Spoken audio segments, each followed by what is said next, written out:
Hi everyone, and welcome to Media EQ, the show where I talk about things I find interesting, and lucky for you, I'm cool enough to record it.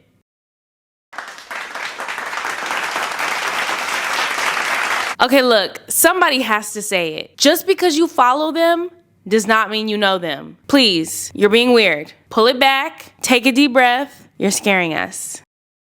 So I know the intro was kind of lighthearted and maybe even a little funny. I've been known to get a giggle here and there, but this is a serious topic. I want to talk to you guys today about parasocial relationships. And of course, I'm going to break down what parasocial relationships mean. I did ask my friend ChatGPT, right? Yes, for the definition on parasocial relationships, and I will give that to you guys in a second. But just for a brief moment, let's think for a second about this idea of celebrity. In the traditional sense of what you know a celebrity to be, it's someone who's acclaimed in some sort of fashion, whether that be through fashion itself, whether that be through movies, TV, internet sensations, music, sports. The idea of the celebrity has taken many shapes and forms throughout history to get us to the perspective that we're familiar with today. The concept of what we know celebrity to be today is not too far different from where celebrity actually started. One of the first infamous on-record cases of celebrity took place in 1927. It was a woman by the name of Clara Bow who did a film called The It Girl, and she literally became such following the movie. She was acclaimed, people were interested in who she was, and that began this evolution of this idea that celebrities were people to be sought after, to be followed, to be watched, to be admired. Fast forward to today, where we now have social media making it easier than ever to stay connected to your favorite celebrities, to see what they're doing, for them to post their lives so you can get a better glimpse of who they are, for you to even possibly pop in to where they might be based on what they've posted on their stories or on their timelines, or what videos are now flooding down your For You page that might connect you to their locations. If you think about it, this journey of celebrity, famous people is actually a wild one. To go from 1927 and watching people on film, leaving theaters and feeling like, wow, that girl in that movie, she's it, to now in 2024, you can literally pick up a device and go to a person's personal page, thoughts, their family. It's really, really wild. And that access has added weight to this concept of parasocial relationships. So judging by context clues of what we've talked about so far, if I were to ask you what you think parasocial relationships were, you might say what? Well, a parasocial relationship might seem like the admiration a fan has for a notable person.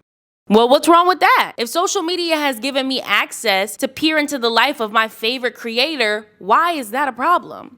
Let's think about that for a second. A problem. Why might it be a problem to have access to people that we admire? And not only access through a screen, but like I mentioned, that screen can direct me to how I can physically be in front of those that I admire. Yeah. What might be the problem with that? I think we've done enough inferring. Let's see what ChatGPT has to say about parasocial relationships. Parasocial relationships are one-sided emotional bonds that individuals develop with media figures such as celebrities, influencers, or fictional characters. These relationships can feel intimate and meaningful to the individual despite the lack of reciprocal interaction or personal connection. People may feel a sense of friendship or loyalty toward these figures, often influenced by media portrayals and social interactions online. Now, if we've all got our thinking caps on, you know what part of that definition I'm about to attack. This idea of a one-sided, non-reciprocal connection that people have to media figures like celebrities, influencers, and fictional characters. The operative wording in that, one-sided. These people do not know you. As much as you might be connecting with their work, as much as you might follow them, as much as you might visit their page every single day, you might even create and run a page about this person and your love and admiration that you have for them, but they still do not know you. There's obvious issue to be in a one-sided relationship. This doesn't just extend to the relationships that fans have with their favorite creators, but think about the relationships that you have in your personal life. If you had a friend and they told you, oh my gosh, I'm so excited, I've been dating this person, we are locked in twin, love them down. It's the best relationship I've ever been in. And you're like, oh my gosh, that's amazing. Tell me about this person. And your friends start to tell you about all the things that they think about this person, about how they journal about them, how they follow them on social media, they like their pictures, and they're just so funny when they create those reels and those videos, and they go on and on and on about how they love this person from afar. When you start to be like, hey friend, have you ever met them? Does this person know you? Do you actually date? Do you go places with this person? Have they been to your house? Have you been to theirs? Is anything actually happening in real time, in real life? Something that I could tangibly put my hand on? And your friend's like, well, no, but I love them, so we're in a relationship. What would you think about that friend? Would you think that they were stable? Or would you have to sit down and talk with your friend and be like, look, bestie, I don't think this is what you think it is. The same way you wouldn't allow for your friend to look crazy behind a person that maybe you do know in your everyday life but just have no interaction with, or a person that they just know online, is the same way we need to be checking our friends and ourselves about the intrigue we have with celebrities and fictional characters and sports players. People who we like, but we do not know.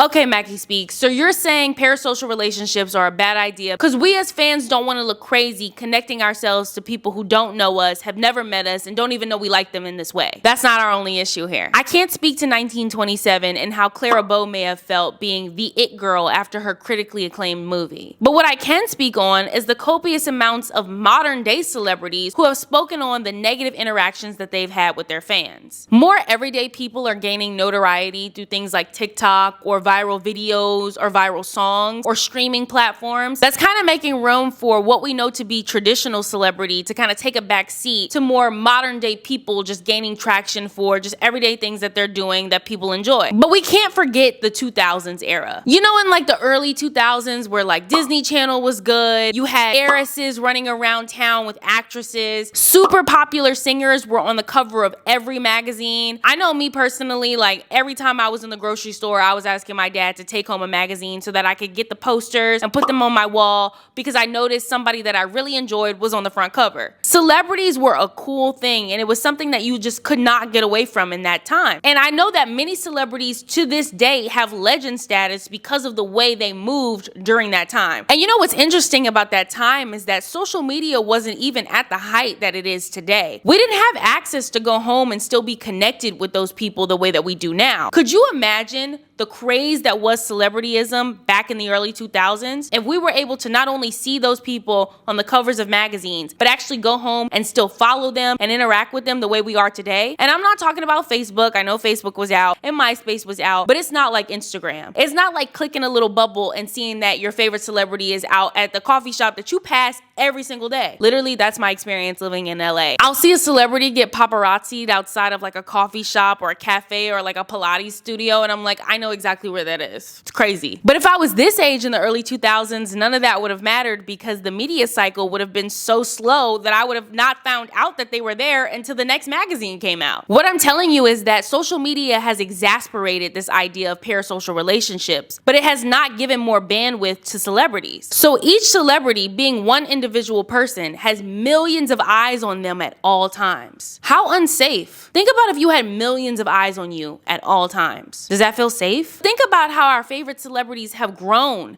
since that mega stardom in the early 2000s. Now, many of them exist with children, and they navigate through the world with millions of eyes on not only them, but their children. Parasocial relationships can be very, very dangerous.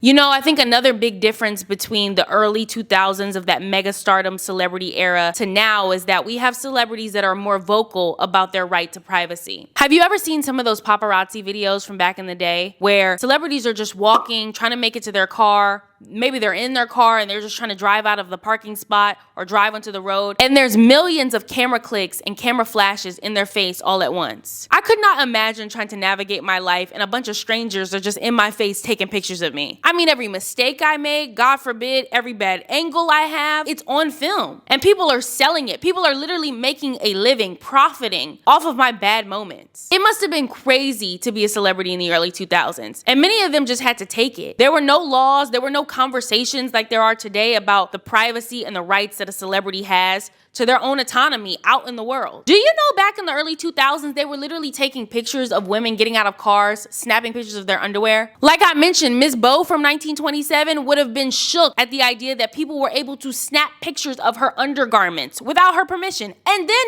sell them. And now with social media, you don't even have to sell it. You can just upload it and Instagram will pay you. TikTok will pay you by the viewership and engagement that you're getting at the expense of someone else. And all the while, what is that doing? Creating these false connections in people who actively enjoy these celebrities, who follow these accounts, who create these accounts. And then where does it get risky? The person who actively runs up on the celebrity, who has used context clues via social media to put themselves in positions to be right in front of them. And why do they do that? Because they believe that they have some sort of connection, some sort of emotional payout that is existing between them and this celebrity. Why? Because they see them daily. My dad always says, out of sight, out of mind, but how are you truly ever out of sight when it comes down to social media? Now, I'm not telling you that celebrities and fandoms don't coexist. They absolutely coexist. I mean, fans are the reasons we have celebrities at all. What I'm telling you the issue is that when fans believe themselves to be more than for celebrities. And this isn't new behavior. We saw interactions like this happen to big artists like Michael Jackson, Whitney Houston, Elvis Presley. People were so enamored by them that they wanted to be in their vicinity. Social media, however, has allowed more access to that possibility happening. And that is where the issue lies. These people have lives, they have protection, they have privacy, they have a right to themselves that we should not impede on just because we admire their work. Another issue with social media and this idea of celebrity, social media gives us the potential to go viral. And what gets clicks? Infamism. Things that are crazy, irrational, things that you wouldn't see on an everyday basis. That's what people click on. That concept alone is motivating people to be riskier and riskier every day online. So now, when I see my favorite celebrity, not only do I admire them and want to be near them, but I need to get evidence of this interaction, because then maybe potentially I'll be a celebrity.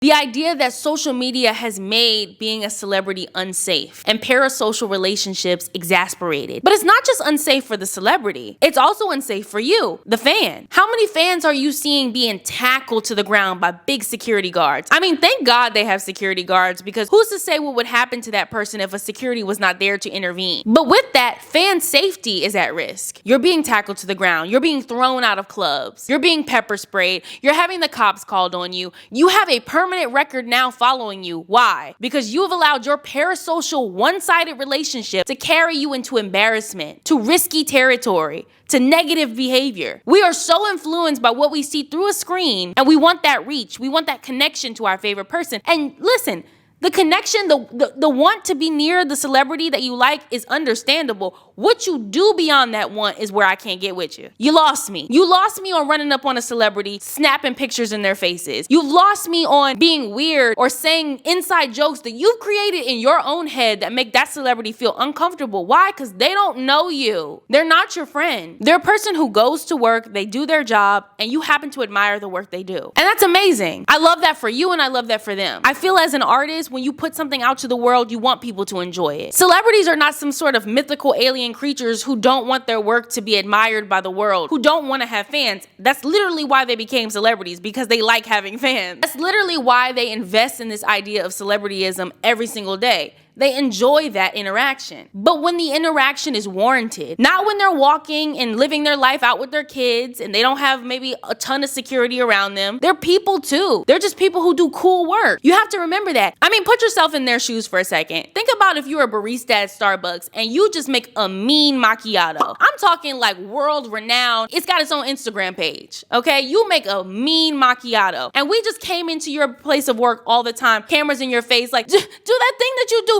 Mix it how you mix it. Show us what you put in it. Oh my gosh, I love you. Da, da, da. Wouldn't you be like, yo, maybe for a little bit it might be flattering. It might be cool. Oh wow, I'm a celebrity. They've noticed me. As individuals, many of us carry this inherent need to be acknowledged. We want to be known. We want to be seen. Nobody wants to live life invisible. So sure, for a little bit, you might love it. You might love that people recognize that you, my friend, you make a good macchiato. But what about those days when you just don't feel like having people in your face? You just want to go to work. You want to do your job. You want to go home. But you still have to deal with people who just believe that they know you. They believe that because you make a good drink, they deserve access to you. They deserve to touch you, to be in your space, to take pictures of you at work. Maybe your family member comes to visit you. They get to take a picture with your mom. Why? Because baby, you make a mean macchiato. Isn't that weird? Wouldn't that make you feel uncomfortable? Wouldn't that make you feel like, whoa, back up. Give me some space for a second. How do you think those celebrities feel? They're people at the end of the day. They are not above feeling like I just want to be left alone for a second. And I do understand that they have a different job, a job that can afford them luxuries that benefit them, which in case may also take away things that benefit them as well, because life is a balance. But we as individuals, the fans, the ones consuming the media, don't have to be cruel. We can have some self-awareness about ourselves and recognize that yes, while I do admire this person,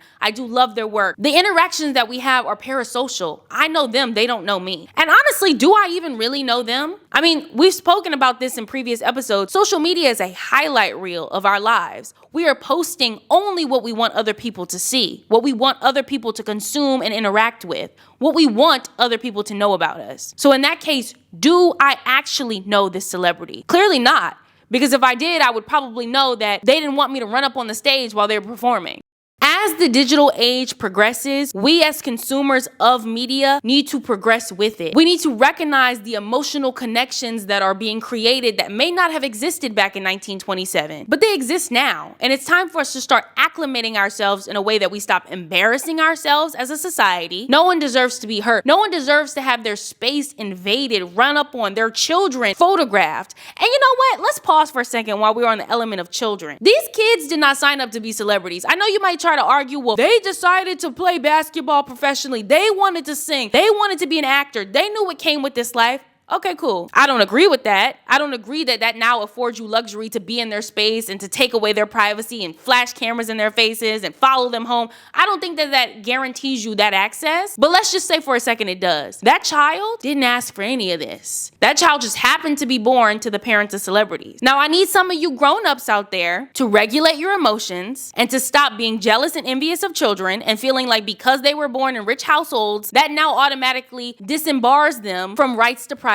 and protection. Stop being weird with these kids. Stop projecting your life and your dreams onto these children. Why are you running fan pages for children that you do not know? Oh, because they're the daughter of so-and-so. They're the son of so-and-so. What? That is a kid. You don't know that kid, and now you're projecting and creating their personality for an online Instagram? Why are you a 30-something-year-old at your house running an Instagram for that baby of that celebrity? You're a weirdo. Cut it out. Get a grip. Your parasocial relationship is showing, honey, and it is weird. Unfortunately, our laws have not quite caught up to where we are media-wise, social media-wise, access-wise. And I think that because those conversations are not being had more regularly and more publicly, people feel like they're scot-free to be able to do things that are clearly weird, clearly inappropriate. But because, again, there's no laws, there's nothing written to say that this is wrong, people are not wanting to put on their self-awareness, their thinking caps, to regulate the actions and interactions that they're having. So perhaps it's my duty to sit here and have these episodes to better teach you how to exist in society, because this is not it.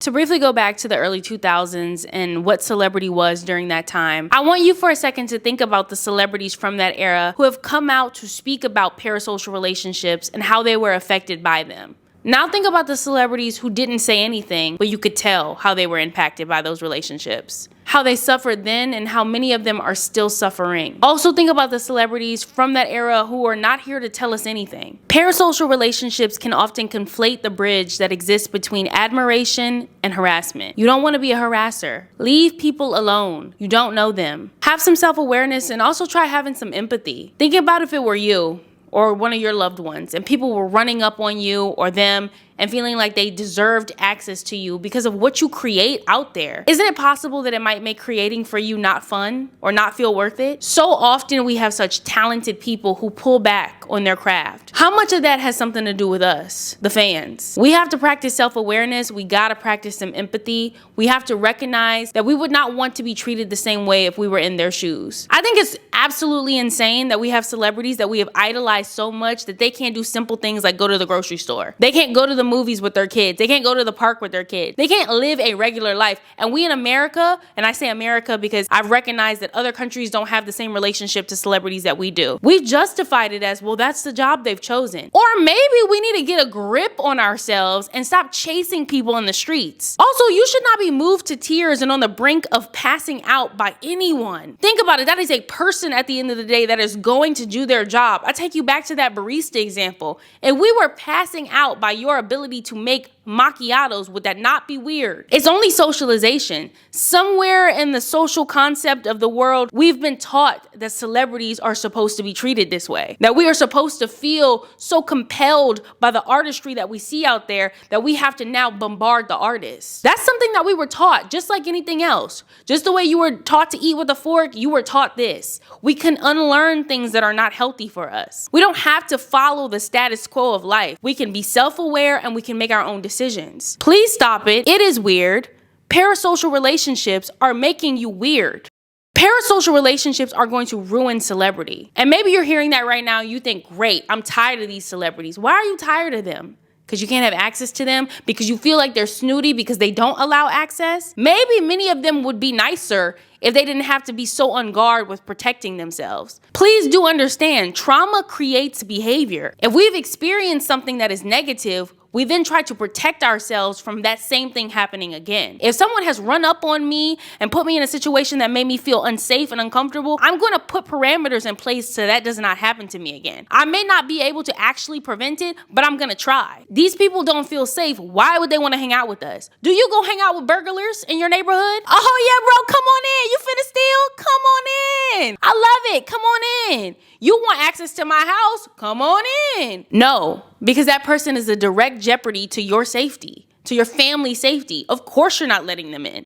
Also, too, I would like to just take a brief moment just to mention this. When you are finding yourself infatuated by a person, regardless if you've met them or not, recognize what is it about this person that you like so much. And then I want you to notice the lack in your own life that you feel that thing does not exist in. So if that person is super talented, where can you be talented in your own life? If that person is super giving and you like their philanthropy, where can you give back in your own life? Whatever it is about that other person, that thing that is external from yourself that you admire so much, you need to figure out how to make it internal. You need to figure out how to fill your life with that same admiration, that same joy. You need to have that same passion that you have for that celebrity for yourself. That's the issue here. We're looking for fulfillment outside of ourselves, and it's causing us to look crazy because fulfillment comes from in here. You're never gonna have it. I don't care if you get that selfie. I don't care if you get to go hang out with them. I don't care if they invite you to Thanksgiving dinner. You are never going to feel fulfilled. It's always gonna be more. You're always gonna need something else. And honey, that celebrity cannot sustain you. It's gotta come from within. Figure out your own stuff and stop projecting your own insecurities, your traumas, your lack on other people and expecting them to fulfill you. Get it together, because you're really making the rest of us look bad. Okay? And I'm not in there with y'all. All right? I don't want people thinking that I'm in there with y'all. I don't want to go to places and actually have genuine connection with people, or could potentially have genuine connection with people, but they want to keep me at bay because of the way y'all been acting. I'm not with them. Get it together. Stop making us look bad. Y'all are embarrassing yourselves. Give people some space. Give people some grace. Amen? Amen. Clock it. Okay. All right, everyone, that is going to bring us to the end of today's episode. Once again, I've enjoyed my time sitting down here and talking with you guys to give you the real. You know I'm going to give it to you straight. And I hope you take in some of the things that I've said and are able to apply it to your life, as always. Thank you once again for sitting down with me right here on Media EQ, the show where I talk about things I find interesting. And lucky for you, I'm cool enough to record it. I will see you in my next episode. Bye, guys.